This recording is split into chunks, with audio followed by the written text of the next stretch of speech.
Hello, everyone. This is Sarah from Raptor Queens here with Allison. We just unfortunately witnessed the Raptors get beat very, very badly by the Celtics for the second time this year. 25-point loss on a Friday evening. Really, really late game start, especially for those of you in the East. So if you are tuned in from the East and you're still awake and you stayed up through the end of that game, congratulations. Thanks for joining in and tuning in with us. Allison, I okay, in one word, describe your experience of that game. Discouraging. Oh, I did call this a win on the podcast when we did our predictions, but in retrospect, I mean, we never play well on national TV, and this was like probably the worst possible opportunity not to show up. Uh, our shooting, I mean, that set the tone for the game. We couldn't buy a three, and I didn't have a chance to look at our stats like to finish the game, but it had to be somewhere south of 35%. Do you have the stats on hand, Sarah? not the Um, percent. I'm pretty sure our leading scorer was Fred VanVleet with 13 points. Like our top uh, scorer only had 13 points for the game, so that might tell you everything you need to know. And like second highest was a three-way tie with Rondé Hollis Jefferson at 11 as one of those players. So like the Raptors aren't going to win a game where those are your numbers. they just couldn't buy a basket. I mean, even like tip ins and, what would normally be easy layups. So I guess maybe we're due for one of these nights. I don't know, but it just kind of stings a little bit that it's when we're on national television. And especially as Essie pointed out, when Kendrick Perkins has been talking us up so much, I'm sure people around the league that don't watch us much are thinking, what are they talking about? Like it Yeah. was very discouraging.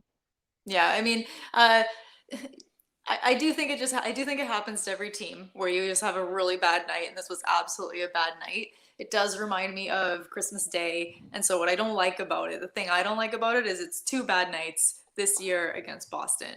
So that's the thing that a little bit in the back of my mind has me a bit worried. But I don't want to overstate that.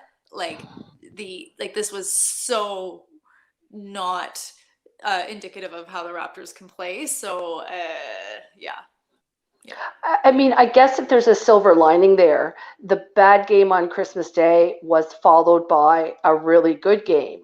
So, I mean, I'm not usually the Pollyanna of the podcast, but I mean, hopefully, the next game up is going to be a whole lot better than this. And I just got to say, Serge, I think something's up with Serge. I did comment about a week ago, like he seems to be a step slow and he's so hesitant to shoot. Like, I wonder if there's an injury there. He's not himself, and we definitely need him if we think we're going to have a deep run in the playoffs. Because without that backup center, or excuse me, even if he ends up starting, I mean, this is not a good look. That's worrisome for me. mm-hmm.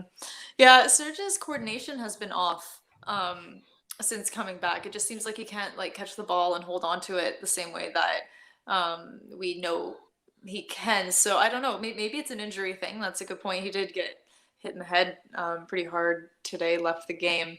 Yeah, there are a few players that have just not found their rhythm yet. So I'm sure we'll cover that on our podcast this week coming up. For those of you that are new, you can follow us, Raptor Queens podcast, anywhere you're at.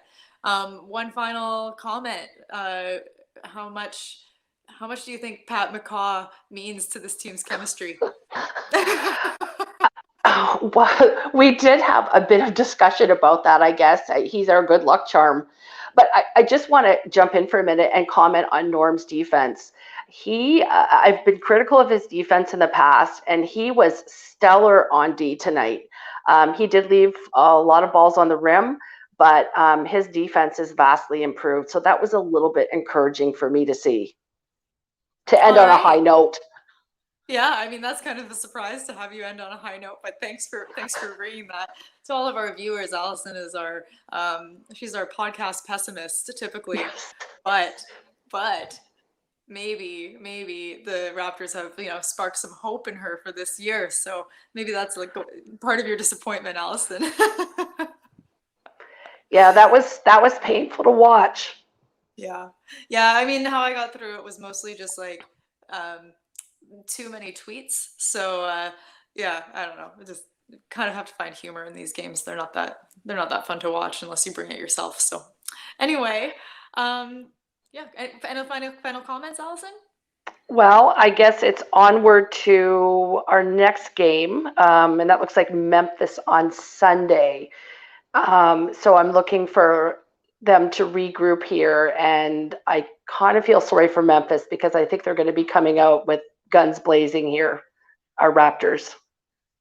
Yeah, I mean, you hope so to make up for this. So all right. So catch us on catch us live post next game, and also be sure to follow us at Raptor Queens anywhere, social media, and all your podcasts.